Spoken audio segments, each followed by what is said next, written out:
Hey, what's up guys? Nick Quintero here, and today I'm going to show you how to do logo flips or logo parodies for your t-shirt brand. All right, let's go.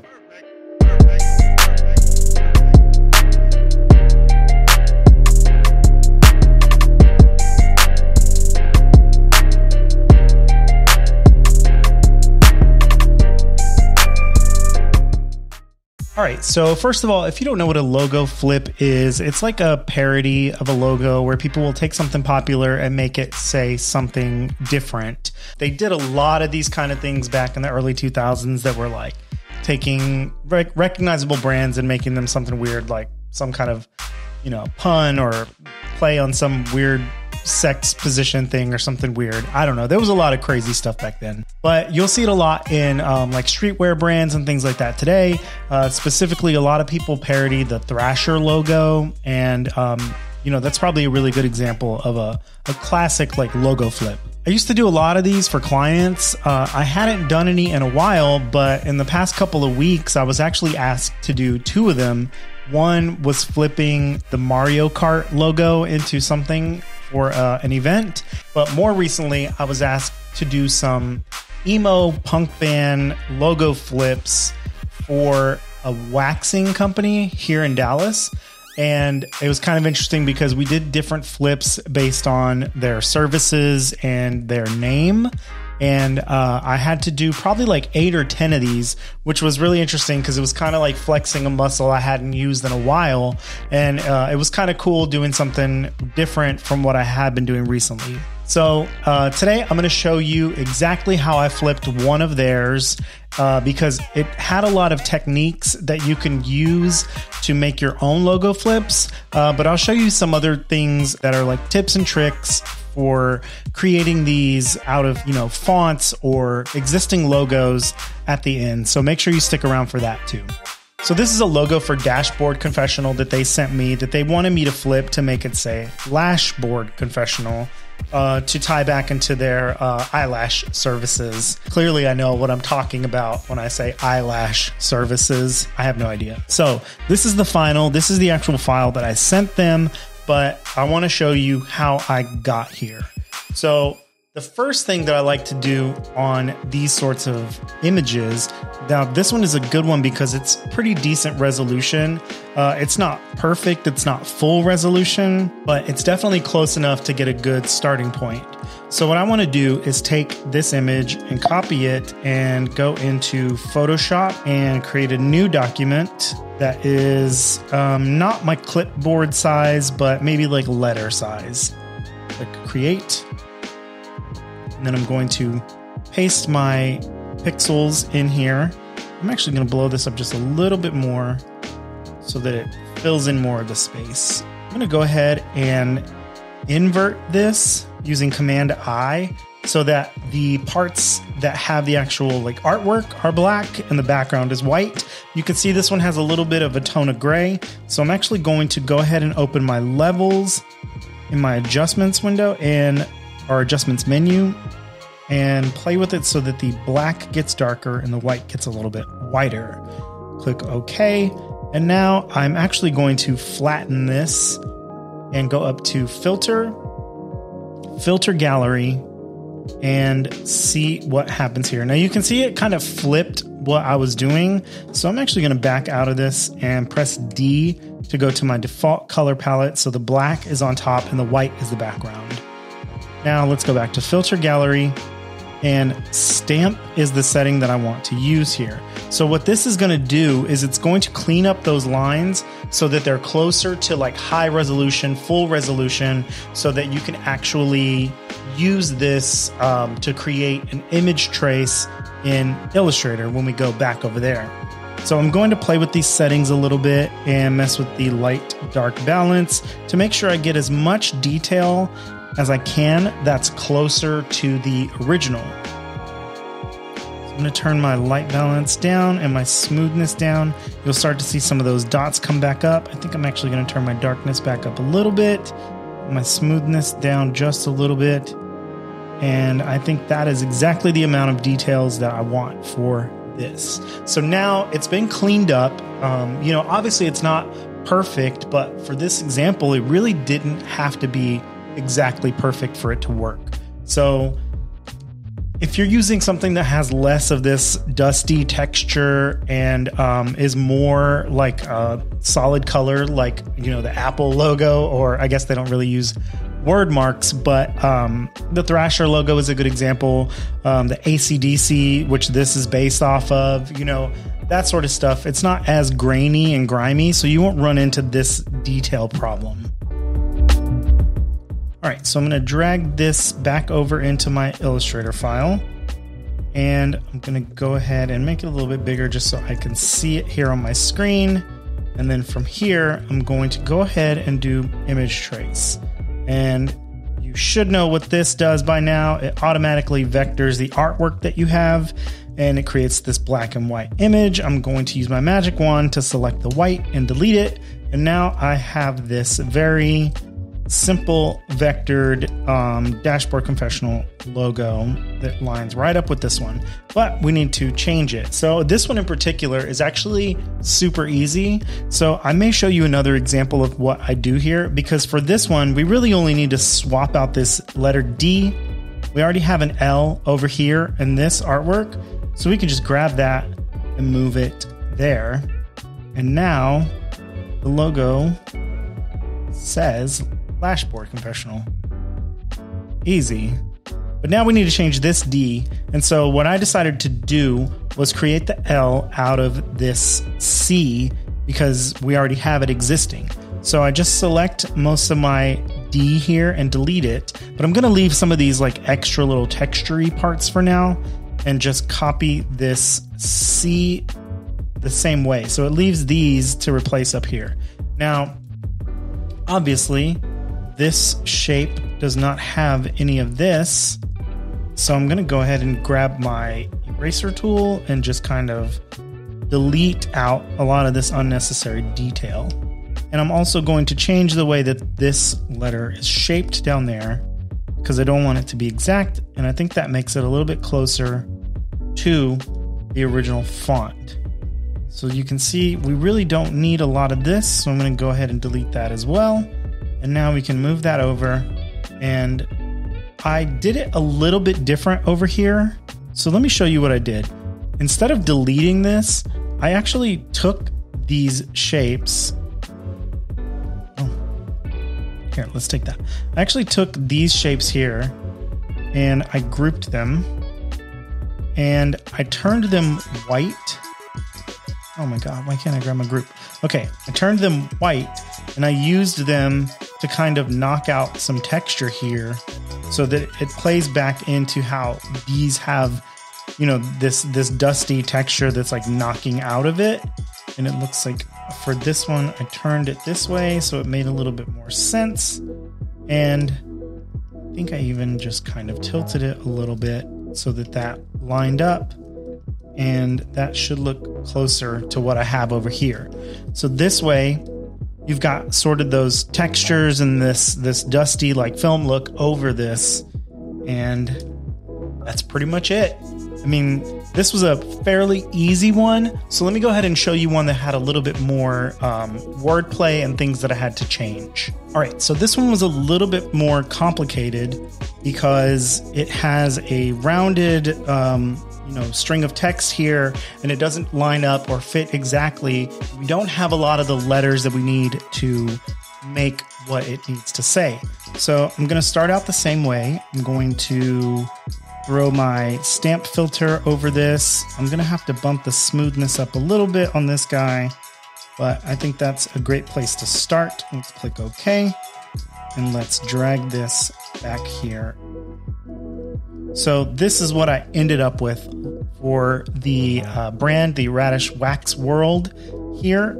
And let's go ahead and image trace this guy, expand, get rid of the white, and get rid of all of this extra stuff down here. So I think this is a good example of not necessarily having all of the letters that you need and figuring out a way to get them, and not only get them, but have them align in this circle. So what I did was I typed out what I need, Radish Wax World, and then I started finding the letters that I already had here. So I'm going to do this one a little bit different. I know I deleted all that white, but I'm going to grab the whole thing and I'm going to select merge from my Pathfinder menu. And then I'm going to use the magic wand and hold Option. You'll see this little minus icon show up. And if you click on the black, it'll only keep the inside selected and deselect the black. So I'm going to turn this blue, and we're going to use this as our reference for the letters we already have. So here's a R. Here's an A. Let's speed this up.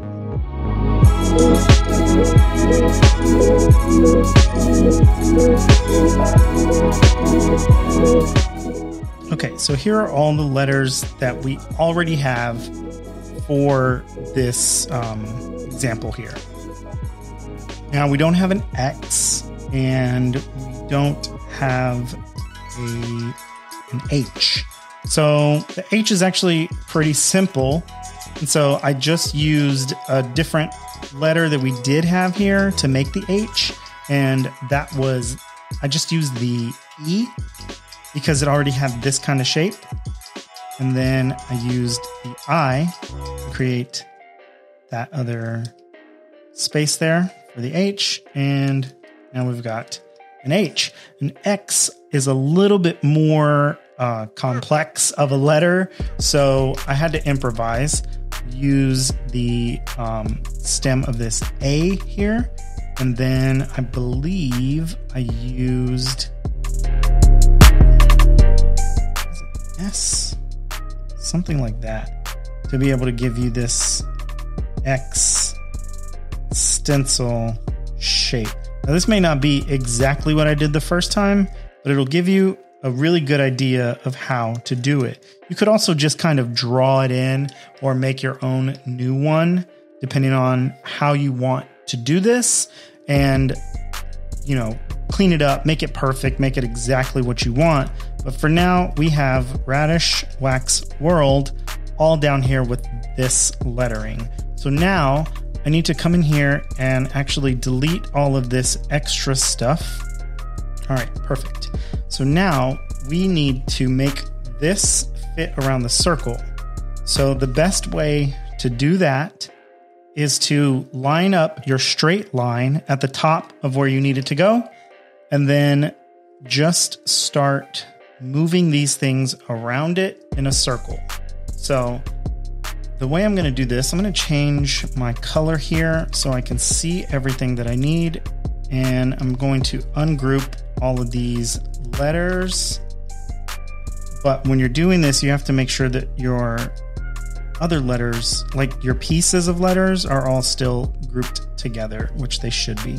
And then you can just move this whole thing letter by letter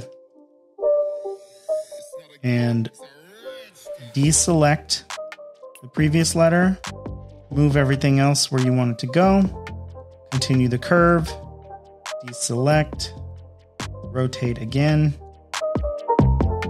and line these things up to the best of your, optical vision here. It can be kind of tedious, especially if you have a lot of letters and words, but the beauty of things like this is that they actually don't have to be perfect.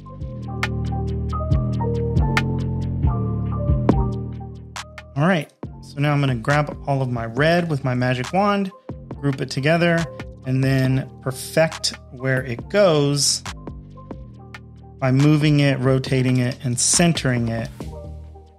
Now you can move your stars back and continue this on. Now I think this might be a little too big for what I have here. So what I'm going to do is ungroup them so they're all individual letters again. Use my magic wand to select the red. Go to Object, Transform, Transform Each, and scale them down slightly to see if that will make a difference. Let's see. Let's go down to 80. I think maybe 85 is small enough, but I will have to come back in here and move all of my letters a little bit closer together just to keep them away from those stars. That's not really a big deal because it's going to help us keep everything looking exactly how we want it, especially in relation to the reference.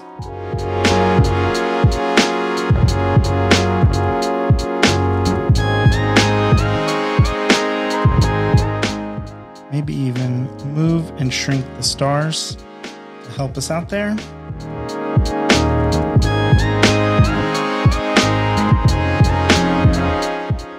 But I think overall, pretty much where we need to be. Now we can do that, deselect the black, make it white, and there you go. Look at that. That looks awesome. I did that so much faster this time, but I will say I did a lot more work to make the client version closer to the logo. Spent more time with the settings on the live trace and the settings on the stamp filter in Photoshop to make it look exactly how I wanted. But here you were able to see just the general idea of how to do it and how to make it match.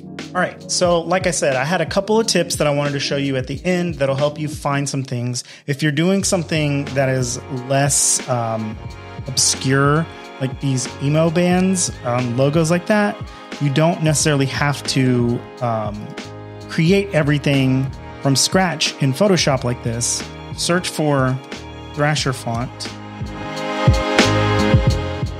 and you can find things like this. So this is an idea for the actual font that you can just type out and make the lettering match the original logo and add the flames and things like that. And so that's a really good resource for finding fonts that already exist that are meant to parody these logos. Another good website you can use is called brandsoftheworld.com, and you can search for the logo that you're looking for. And sometimes they'll just have vectors here for it. So it looks like they do not have the Thrasher logo in their vector library, but they do have others. Like, here's a good example. Budweiser. You can actually just take this there. Now you can download it and you will have an actual vector file of the Budweiser logo, and you can use that to make your parody or logo flip. So let me see, this is a stroke on it, so I'm gonna go ahead and expand it. And it might be smarter to actually just take this here, and we can do the classic, okay, so when I was growing up, the most popular logo flip that you would ever see on a t-shirt was Budweiser. And it would be the Budweiser logo with, like, you know, 3 bikini models and their butts showing or something. So here you can actually just take that letter I, because it's close to a T, extend it up, copy it over to make it 2, make your line for the T, and grab all of this here and slide it back over to this, make these connect, and that's like a 15-second Budweiser parody. So you get the idea. I mean, this is really just to show you how I do it using existing art and letters that are already there to be able to make it say something different. I'm really ashamed of myself for making this Budweiser font, but you know, it had to be done. It absolutely had to. So I hope this helped and showed you guys exactly how to make your own logo flips and logo parodies. All right, that's it for this video, you guys. Thank you so much for checking this out. If this is your first time seeing one of my videos, please consider subscribing and also hitting that little bell for notifications for every time I post a video like this. I do a lot of graphic design tutorials and tips specifically for t-shirts and merch for your small businesses, brands, or bands. Also, hitting that like button down there helps me out tremendously because it lets YouTube find other people who would find value in these videos and let them know that it is to be liked and that they would enjoy it if they watched it.